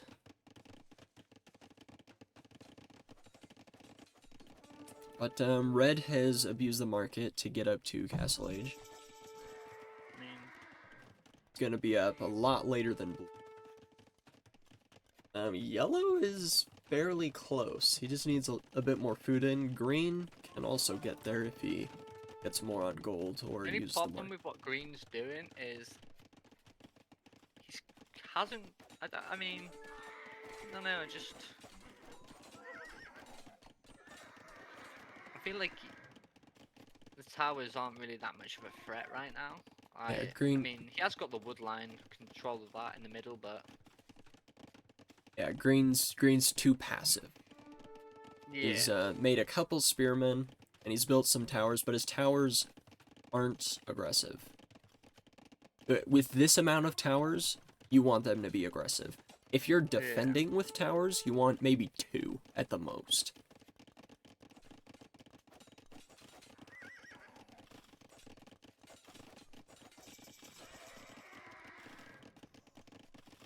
at least they're getting a little bit of value. Ooh, Red's up, But- and he's gone for a Khmer. He's gone for yeah, Khmer elephants here. Oh. Khmer elephants do move faster.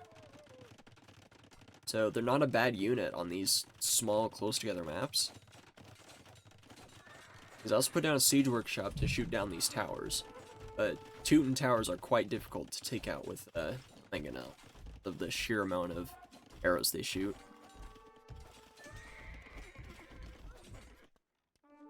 Yeah.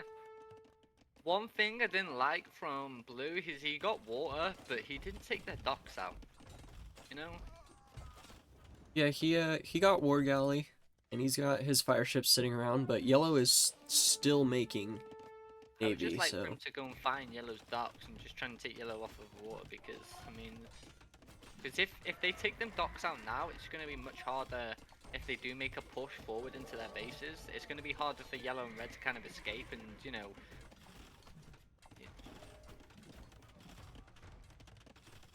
Because I Yeah. feel like Red and Yellow are going to move to the next island any minute. I mean... I just had the good feeling about it. Well, it looks like they're making more of a push for the land, but there Yeah, it's are a just they're bunch of about to be towers out of up. wood. Just they're about to be out of wood. If you look at the back of the base, they've literally got that them two wood lines. Once they lose that, they're gonna have to either push forward and take back the wood line in the center, or they're gonna have to go back to the big wood lines. Yep. I don't see him ever going forward. I see him going back.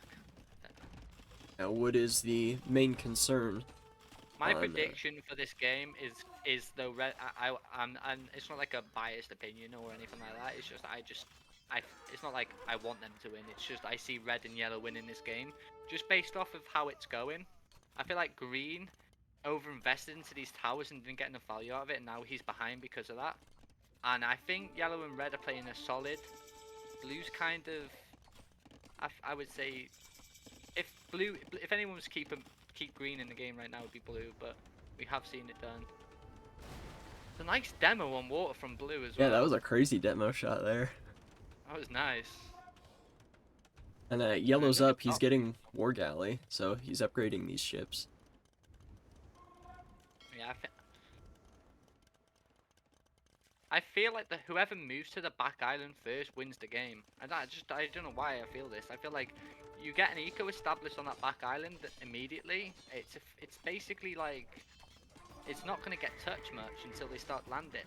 You know, the ships, especially if you're in the back corners of it, have free eco at the back.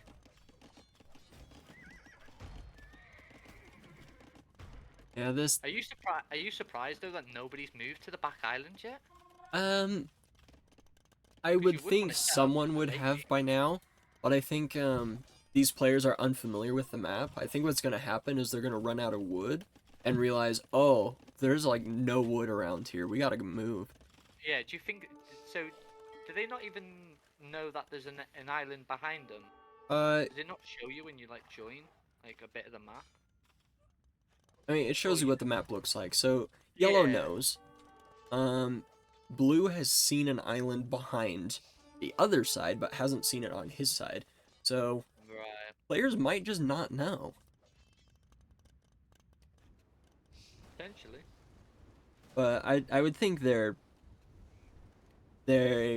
at least would have an idea. Yeah, And if you look at Green's builds now, you can really start to notice the difference. yeah. But yeah, I think He's not especially even producing out of his TC. yeah, I think especially since this middle island has so little wood, the players are probably able to look at the amount of wood here and realize there's not enough wood here to actually play out a full game. And every map is designed for that. I really So- like the play from Red, Knights and Scorpions. I feel like that is the way to go against Blue's composition right now. I mean, he's just going pike really, so yeah. Yep, they are Japanese pike, so they do attack 33% GG. faster. And they're Nice, calling nice. it. Yeah, we didn't even see an expansion to the back. Crazy. Yellow just got there. He just landed. Yeah, I seen. I think it was called a bit too early. There's plenty more game left in because of how big the map is, and there's a lot more potential with water and stuff. But like I said, I think green was too far behind. The score was showing it. Yeah, probably. Yeah. And then obviously the raids from red then just killed a few of blue's vills off, and but no, I still wouldn't have called it though. But then like you said, you don't know if they know if that extra land's behind them. I mean, because they've got relics on there and everything. There's 3 relics. They move to the back, get the relics, take control of water. There's so much fishing. They could fish in the corners, free fish boom in the corners, and loads of potential to stay in the game. Yeah, it's tough though, because they lose water, and blue was kind of committed to water, and green was behind on land, so they're just gonna be behind on land. So I think Green's biggest problem is like he wasn't producing vills and he wasn't aggressive with the towers because they're shooting towers, like you said. You can pop 10 villagers inside of them. You'd want to play aggressive with that, right? You can try and get a lot of damage out. yeah, it's difficult. Players, especially on lower elos, kind of struggle with how to go about a tower push, and balancing Yeah. towers and your eco is a little difficult. So, and still, that was a great set. I really liked that. Oh yeah, it's great games. It's Um, great. yeah, it looks like we actually have the other players here with us. Oh nice. Yeah, hello. Hello, man. It's Oladushek and Finding. Oh, and Sanjay, yeah. Yeah, hello guys. Hey, man. Oh, well played, by the way. Yeah, thank you. Very entertaining. So, It was, I was lucky that this time is also a water map because I think yesterday alone, I think I was playing against Jade in a team match. So I remember that match well. I was even watching the records of the match. Yeah, just a quick question. Did both of you guys know there was an island behind you? Yeah. Yes. Yeah. We were just wondering why no one actually went out there, like earlier. Just kind of boom up. Hello. Hello. Hello. Oh, So yeah, quick question. Sorry. we know that there is big land with wood, Yeah. but Yeah, actually, we thought when the GG came, we both didn't expect because we thought they transported. yeah. Yeah. Then actually we saw their second thesis in the mainland, but we didn't deduce that maybe they didn't transport. Yeah. Yeah, I was so fixated on getting transport because wood almost ran over in the mainland. Yeah, the wood. Yeah, the wood. That's what I said. Was saying to Jade. I was saying if you only had those 2 wood lines left, right? I was saying as soon as they use Yeah, them wood lines, it's either they move to the back or they push forward and try and recontest where the towers are for the rest of that wood there. I mean, if it was going to be like an all land battle, but I'm very surprised that Wisenatic and Lefty obviously called it because did you guys know as well that you had a big landmass behind you? Yeah. Okay. Yeah, we knew, but at that point, the water was lost, and on land we are pretty much or yeah, we got run down by those knights all the time. Um, and yeah, not a lot to do there. And yeah, I mean, yeah, we kind of had the middle, but yeah, we thought then they will just transport and be fine. So yeah, it was too much of a economic and map control difference. Like yeah, uh, yellow was able to come back onto water and clear me there and fight everything back, and yeah, red Red Yeah. just had so many knights, and our eco was pretty much in shambles. So I don't think there was any win condition left, even if we had the wood in the middle. Yeah. I mean, Blue won what early. It's just I don't think he took the docks. I think he should have used. I think he should have built more ships and focused on taking away the docks. That's what I was initially saying. Just because obviously if he takes away the docks, he's got more control over the water. He could keep a few ships, around the island spread out, just to have vision of a dock coming down. Yeah, Yeah, I tried, but I think, or especially at the start, since or I cleared the initial waves of fishing ship and the yellow fires, and I thought they don't contest water anymore. And I went over with the most to Red to kill his fishing ship, and yeah, killed with some the one dog from Yellow, but missed that he goes back with gleich with 3 dogs on water, and yeah, for that quite was. some time. Yeah, I was so scared that you will spot out because it was not really well spaced. But you didn't spot me. You found 2 dogs, I guess, but not more. You were Yeah. attacked. Yeah, Yeah, I yeah, was. those 3 I spotted too late, but also, yeah, Red did quite a lot of harassment with his scouts. Like, I had to go into Spearman as well, and so on, and keep everywhere a look on the map. So that played into that as well. That, yeah, and also I couldn't have then enough people on wood moving there because everywhere were red scouts, and the wood lines in the back were pretty small, and yeah, so Yeah. I hadn't wood left at some points to produce enough ships, and yeah, Yellow came back onto water. Right, I get that whole process. Do you have any questions, Jade? Yeah. Oladushek, how do you approach random and Khmer twice? Oh, Guess I he don't. was quite happy. I'm happy because I never wall, so I can hide my villagers in houses. But in second game, it didn't help me. Sure. Yeah, I don't know. Khmer is tricky civilizations. But in this scenario, yeah, it was so easy to play in the last game for me. Just spam something and control my knights, and yeah. So I think maybe we won just because we have splitted attention. Like I only focus on land. And yeah, And yeah, I was finding. so scared when I was not able to dock my second dock because I think I screwed up with my timing pretty badly initially. I was like, oh god, oh god, oh god.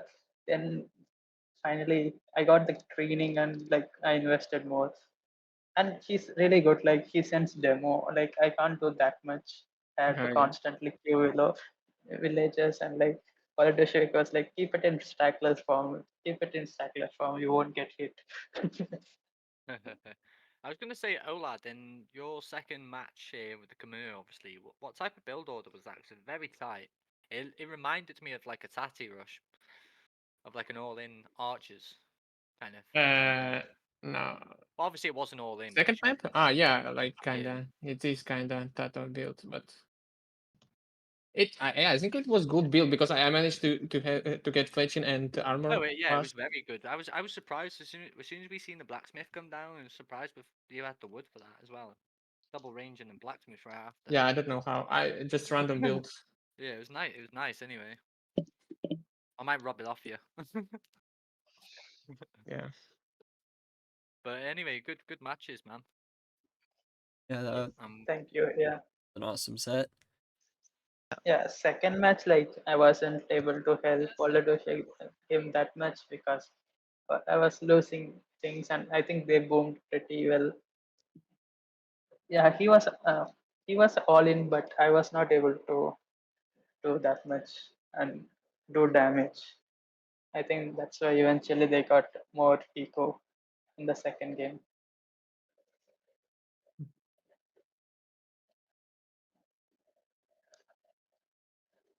I have to say, I need to rewatch this. Oh, especially first game. Like first game, I think was yeah Oh, that was an Yeah, amazing first game. amazing. yeah, yeah. First game was madness. Yeah.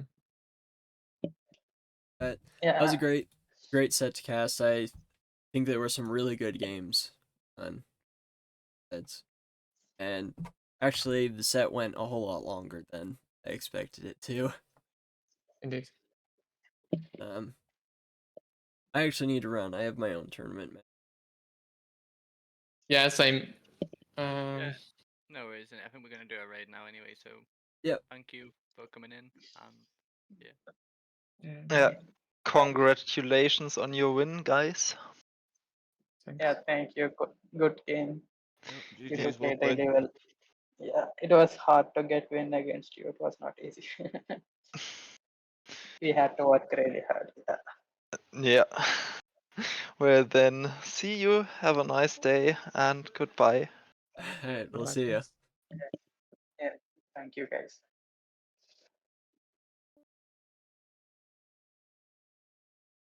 Okay. Oh, great set. Think thanks for the players for putting on such a great show. For E for helping cast that. I guess we have a raid going, so hop on over there and join in on that. I'm gonna run. Thanks y'all so much for watching. See ya.